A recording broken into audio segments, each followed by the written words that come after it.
It's Cyber Monday and you still have a few hours left to get your hands on a copy of either or both of my books, Heads or Tails, or Can I Pick Your Brain, at the link in my bio or that's going across the screen here. But that's not why I'm doing this video today.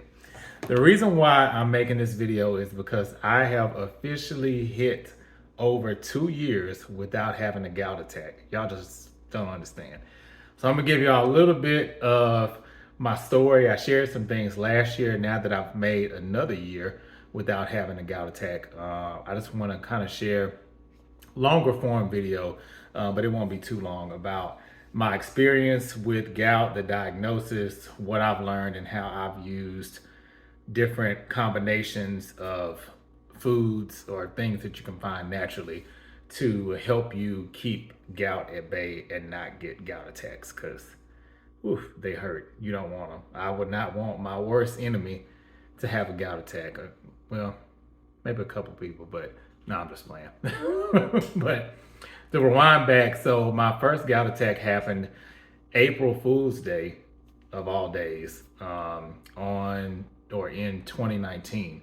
And at first I thought maybe I sprained my toe or something like that, because if you know anything about gout, a lot of times it happens in your big toe or your joints, usually in the foot, so around that area.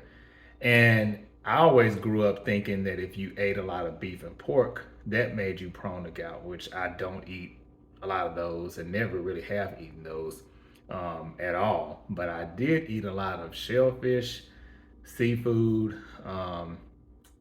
fair amount of chicken, turkey, but those were the three main meats, I would say, that I did eat prior to me having gout. So I had this pain in my toe, and I thought, oh, Epsom salt cures everything, right? You know, you just take a bath in Epsom salt and it just takes it all away.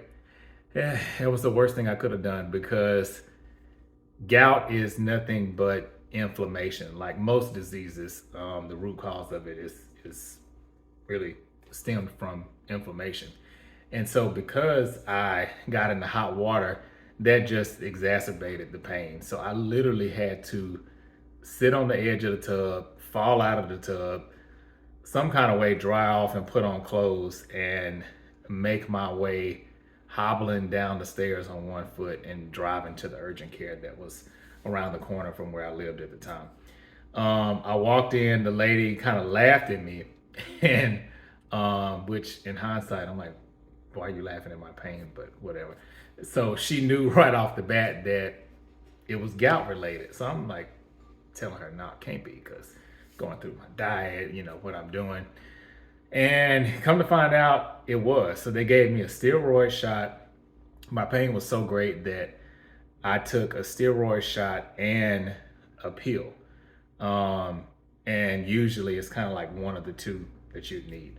And I didn't want to be on medication long term. And one of the reasons why is because the doctor was going over the medication with me, and kind of some of the side effects. And she quickly breezed by the fact that it could cause ulcers in the long run. She didn't say that explicitly, but I could tell by what she wasn't saying that that's what she meant.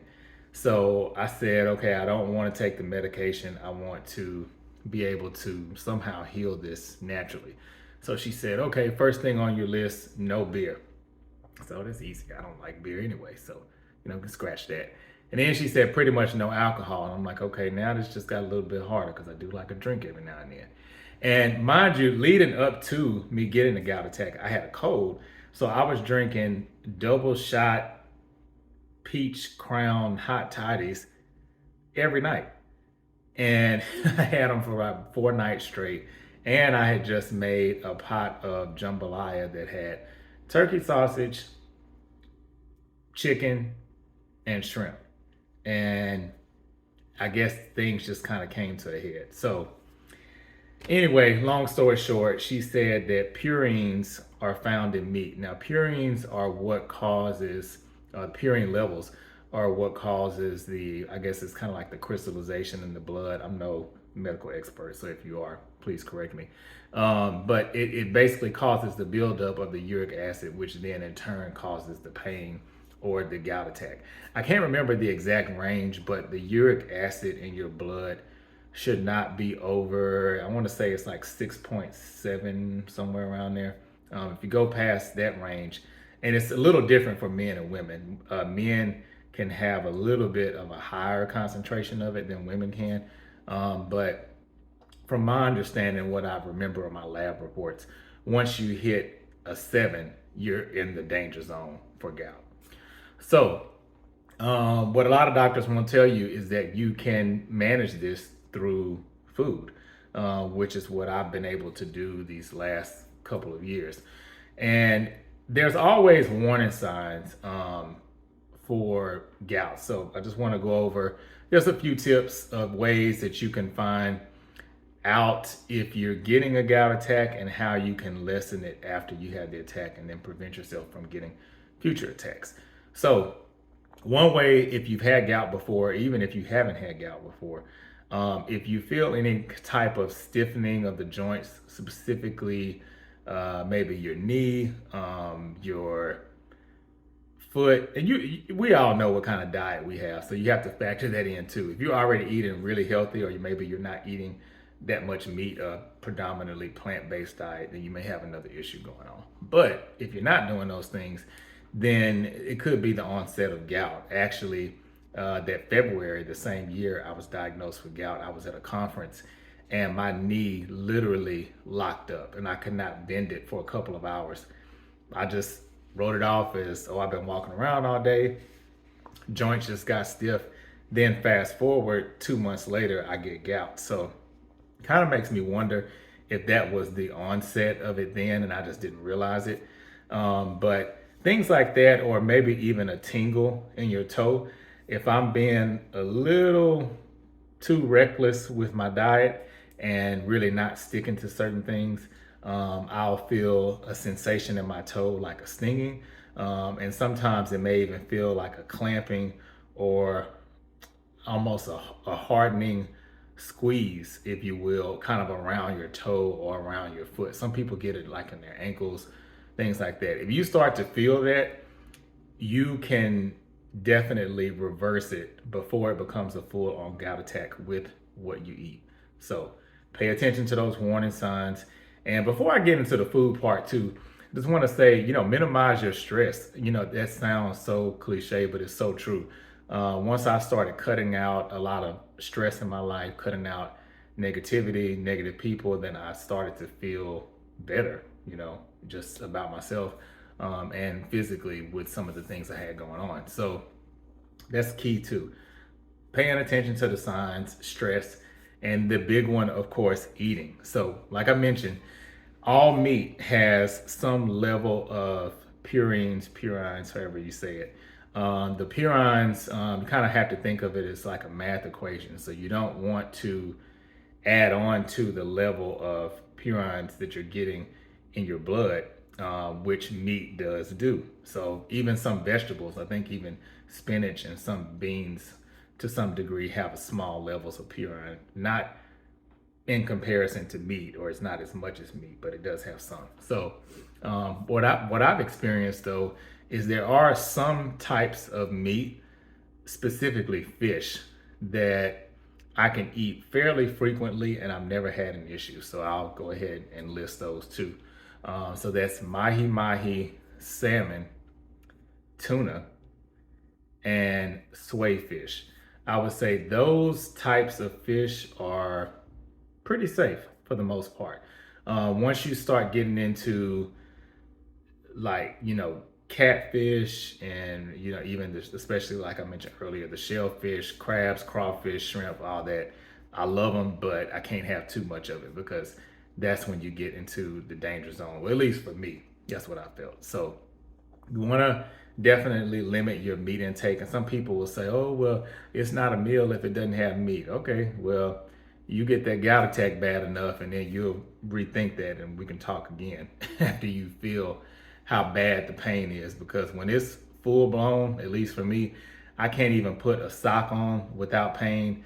you can't even let the bed sheet touch your toe without being in pain. So I didn't want that, so I said, let me try to follow this diet, as best as I can. And it's really not, I don't even want to say diet, it's more of a lifestyle change, to be honest. Um, but it's something that is very critical if you want to avoid gout attacks long term. So pretty much my pattern is I'm about an 80-20 vegetarian, if that makes sense. So 80% or, Monday through Friday for the most part, I don't eat meat. If I do eat meat, then within that meal or within that day of all my meals, I may only have meat one meal out of the day.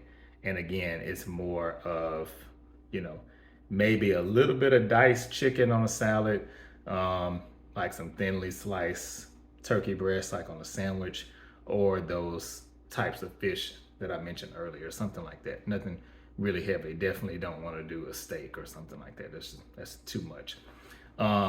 So you do those things. Then on the weekends, you can kind of, I don't want to say eat what you want, but you can be more lenient. So for me, now with holidays and things like that for Thanksgiving, if I know there's a chance that I may be eating more meat than I typically would, then you kind of have to dial your diet back, or your eating lifestyle, let me say that, have to dial it back a little bit in preparation leading up to those days. So basically meaning, if I know I really want some turkey and it's Thanksgiving Day, then that means Monday, Tuesday, Wednesday, I have to be really strict and not eat any meat at all. So a lot of times too, people will cook vegetables in meat broths. I used to do that a lot. Chicken broth or beef broth.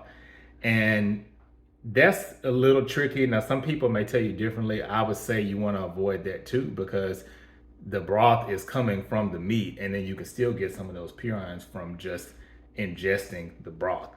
So you want to be careful with that. There are some really great vegetable broths out there, so you can use that too, and you just season it, and that way there's no meat in it at all. I may even do a separate video with like some meat alternatives and recipes that I've tried that are staples and I find that are really good, including a really great vegan butter that I found too. So a lot of people get vegan and vegetarian confused. They are different things.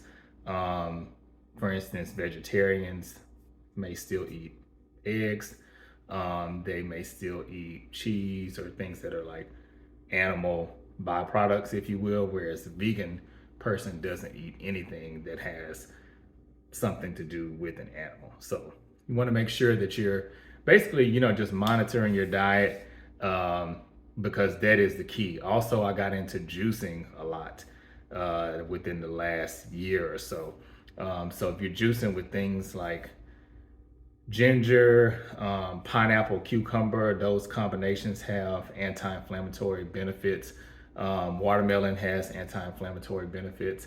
Also, turmeric is really good as well for anti-inflammatory benefits and prevention from having inflammation. So you want to make sure that you're incorporating things like that into your diet as well. So those are my tips. Just wanted to do this video for anyone who's out there maybe suffering with gout or really any type of inflammation. Even with any arthritis or things like that, I would say you want to probably dial back on your meat intake even with that, because again, all of that is inflammation. It attributes to inflammation when we eat dead things. So, dead things like meat, pretty much. So you want to just incorporate more live foods. And when I say organic, I'm not saying necessarily organic per se, but things that are grown or can grow. So, even if it's more, potatoes, fruits, vegetables, anything like that. Healthy pastas. There's pastas out there that are made from chickpeas if you're trying to watch the carbs. So that's an option if you just really can't give up pasta right away. But yeah, those are my tips. So let me know what y'all think. And hey, in the meantime, I'm going to keep celebrating that I am 2 years gout attack free. Peace.